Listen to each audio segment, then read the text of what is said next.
कृष्णाय वासुदेवाय परमात्मने। ప్రియభక్తులారా, క్లుప్తంగా కార్తీక పురాణం కార్యక్రమానికి స్వాగతం. పవిత్ర కార్తీక మాసంలో ఇవాళ 5వ రోజు. స్కాంద పురాణాంతర్గత కార్తీక పురాణ ఆధారంగా ఈరోజు మనం 5వ అధ్యాయం వివరణ సంక్షిప్తంగా తెలుసుకుందాం. కార్తీక మాసంలో వ్రతానికి, విష్ణు ప్రార్థనలకు అపారమైన పరివర్తన శక్తి ఉందని వశిష్ఠ మహర్షి నొక్కి చెప్పారు. ఆ విధంగా చెబుతూ దేవశర్మ అనే ఒకతని కథను వివరించారు. ఒకప్పుడు దేవశర్ముడు తన కుటుంబాన్ని, సమాజాన్ని కార్తీక వ్రతం పాటించే విధంగా నడిపించాడు.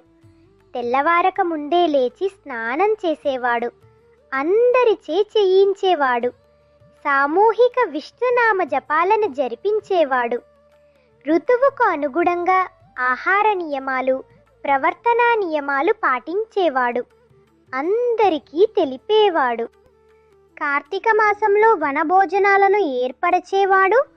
అంతేకాక పవిత్రమైన వృక్షముల క్రింద విష్ణు సహస్రనామ పారాయణం జపములు చేయిస్తూ ఆ సమూహాన్ని సరైన మార్గంలో నడిపించేవాడు. తద్వారా పొందిన పుణ్య ఫలములను తన కుటుంబ సభ్యులకు, అవసరపరులకు అంకితం చేసి, ముఖ్యంగా దారి తప్పిన వారికి, కష్టాల్లో ఉన్నవారికి సహాయపడేవాడు.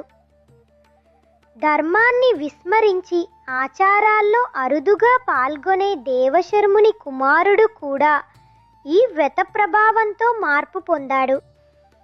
మొదట నిరాసక్తిగా ఉన్న కార్తీక వ్రత సమయంలో పాల్గొనడం వలన, విష్ణు ప్రార్థనలలో నలుగురితో చేరడం వలన, సాత్వికాహారం పుచ్చుకోవడం వలన కార్తీక మాసం యొక్క ప్రభావం అతని హృదయాన్ని తాకింది.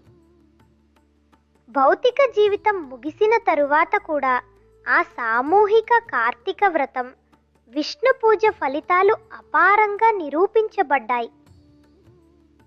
గతంలో అతిక్రమణలు చేసినప్పటికీ దేవశర్ముని కుమారుడు ఉద్ధరింపబడి దైవకృపను పొందాడు. అందువల్ల భక్తులారా, వశిష్ఠుల వారు చెప్పిన దాని సారాంశ ఆధారంగా మనమందరము కూడా కుటుంబ సభ్యులతో, సమాజంతో కలిసి చేసే కార్తీక వ్రతం, విష్ణు నామ సంకీర్తనలు మన మనసులను శుద్ధిపరచి మోక్ష మార్గానికి దారి చూపుతాయి. 5వ అధ్యాయం సంపూర్ణం. రేపు మరలా 6వ అధ్యాయంతో కలుసుకుందాం. कृष्णाय वासुदेवाय परमात्मने।